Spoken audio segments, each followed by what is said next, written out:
Hello again, everyone. Edwin Learnard back once again. In this YouTube astrological segment, I'm going to be talking about Venus in astrology. Well, first off, Venus in astrology represents love, romance, relationships, even significant, important friendships, money, values, things that we love and that we enjoy.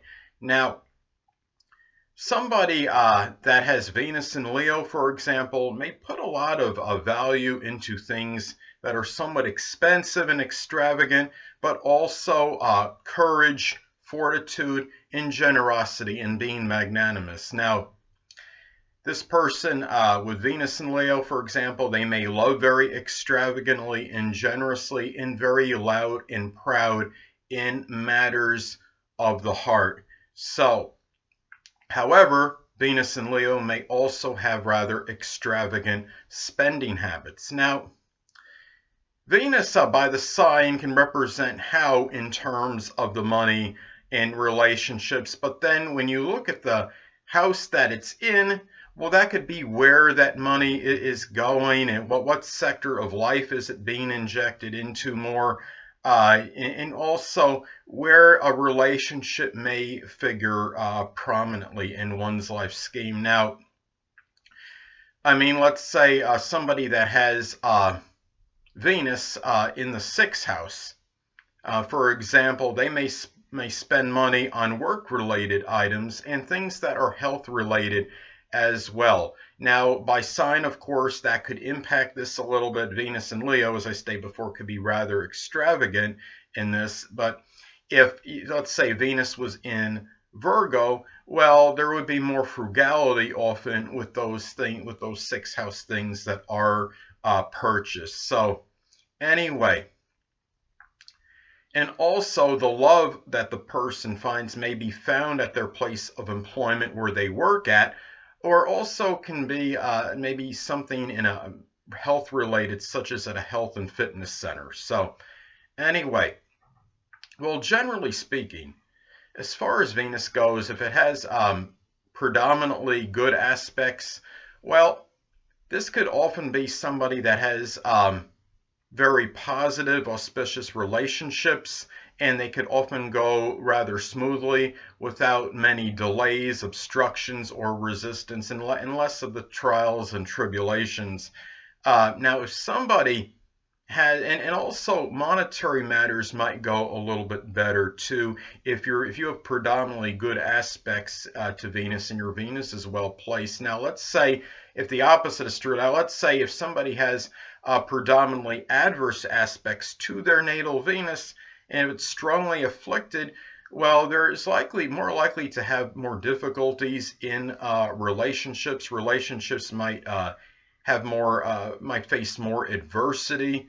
There could also be more problems even with significant friendships and have more difficulties monetarily.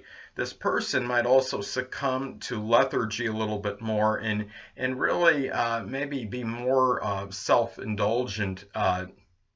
So I think those are some things to look at if somebody has Venus that makes a lot of negative aspects in their natal chart and is strongly afflicted. So anyway, also it's important to look at the actual individual aspects that Venus makes in a natal chart. Now, Venus squaring Saturn, for example, or just making an adverse aspect to Saturn in general, whether it's a square opposition or even an inconjunct, can experience some monetary difficulties, and also there could be maybe problems with matters of the heart. This person might not feel that he or she is worthy of experiencing love. Now, the thing too is there also may be delays in finding the elusive love. It also could be issues monetarily. I have Venus square my natal Saturn in my chart, and I have had a number of financial difficulties going on a good part of my life, being at a lower level income level, and also have had difficulties in love and relationships. So anyway, also Another thing I want to talk about as far as the Saturn and adverse aspect to Venus, there also can be, at times, there could be like responsibilities may conflict with matters of the heart and things that you enjoy, which of course can cause some exasperation and tension. Now, transits by Venus as well are important, because transits by Venus to your natal houses, this could show where perhaps where relationships may be at in terms of the house, and maybe how you may be approaching them in terms of the sign. Now, let's say, for example, that somebody has Venus in Scorpio transit their natal third house. Well, this could be a time perhaps when one may embark on a very provocative and deep relationship with somebody in their neighborhood, perhaps.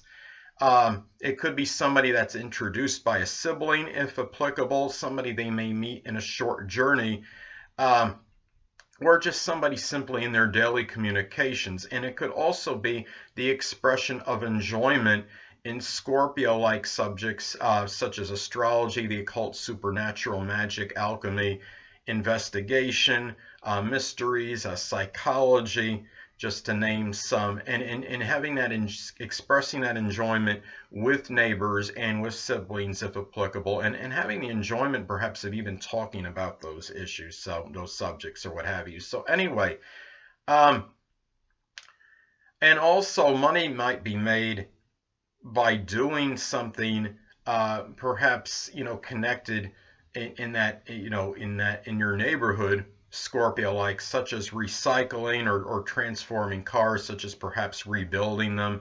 The third house is also about our transportation, so you understand. Anyway, well, the next thing, as far as Venus goes, let's say that somebody has Venus retrograde in their natal chart. Well, that person may experience delays in finding that elusive love, and it might be a little bit more difficult for that person to express their love nature outwardly. It might also be more projected in an indirect manner, the matters of the heart this person may have, in a more subtle and less direct manner. There also might be more financial delays and maybe more frequently getting paid late on a lot of their jobs, especially if somebody's not on like a weekly or bi-weekly salary, or they're getting paid for a certain job. I think in those instances especially, it's possible that this person might experience others procrastinating more in paying them. And Venus retrograde can be about delays, and Venus is about money, of course, so you get the idea.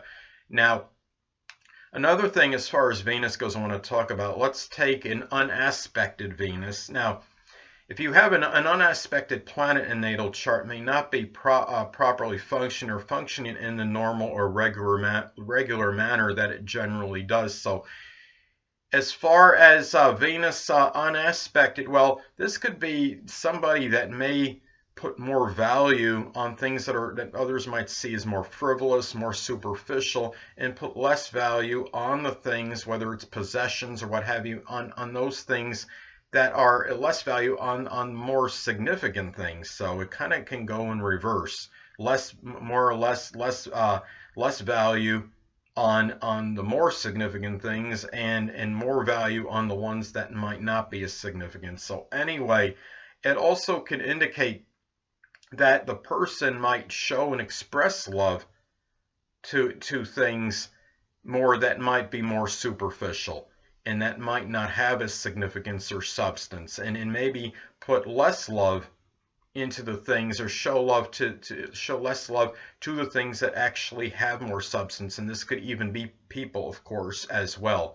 So anyway, another thing is as far as Venus unaspected.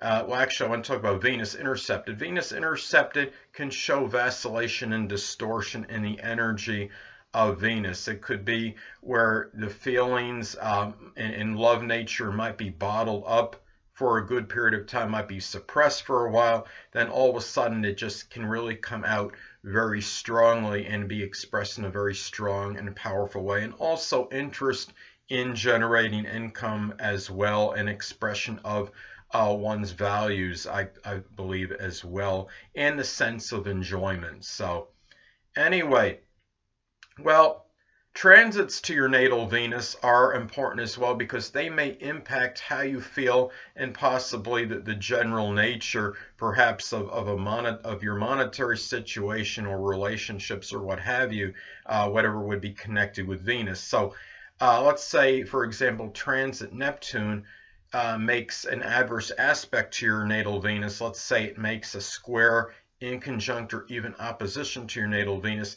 This may suggest difficulty in deciphering intentions of others in relationships. The person might be more susceptible to con men, people being duplicitous in monetary matters, people taking advantage of this person at this time monetarily, and also might be more delusional in matters of the heart, maybe not seeing all the details and seeing just what the person wants to see in somebody they may be potentially involved in a love or romantic relationship with. So another example, let's say if transit Pluto makes an adverse aspect to your natal Venus, you may experience some upheaval and may even crisis situations and power situations in relationships. There may be power struggles with significant others and perhaps a need to control and dominate others in relationships and difficulties in controlling monetary matters, or maybe being overly controlling and obsessed and fixated over things of a monetary nature. Now, last but not least, I'll talk about progressions as far as Venus goes. Well, keep in mind, of course, Venus by progression is going to be in a house in sign should be there for generally longer than, a lot longer as opposed to a transit by Venus. So, generally speaking, now let's take progressed Venus in Aquarius, say in the let's say in the ninth house. Now, this could be a time for a protracted period that the person might express enjoyment, perhaps in maybe things that are innovative, that are new, that might be very unique. It could be esoteric subjects, and perhaps doing so maybe with foreigners or in perhaps a foreign country, or it could be perhaps making money doing something Aquarius-like, doing something very unique, something unusual or different, something innovative, something involving computers or electronics, and doing so perhaps through maybe in one or more foreign countries. Could be done with foreigners, and and also maybe even, the ninth house is also about in-laws and grandchildren. So, in-laws, especially if grandchildren are of age to be working, they could be helping this person as well in making that income. So anyway, people, that'll conclude this YouTube astrological segment for Venus in astrology. Stay tuned next time where I'll be talking about Mars in astrology. Two things I want to get with you on before I head out. Firstly, the stars may impel but do not compel. And secondly, never isolate any single astrological element, aspect, planetary placement, position, configuration, influence, or what have you, and make an analysis of a person, astrologically speaking, based on this alone, because astrologically speaking, the person is the sum of all their components in their natal chart and not just one. Until next time, people, stay well.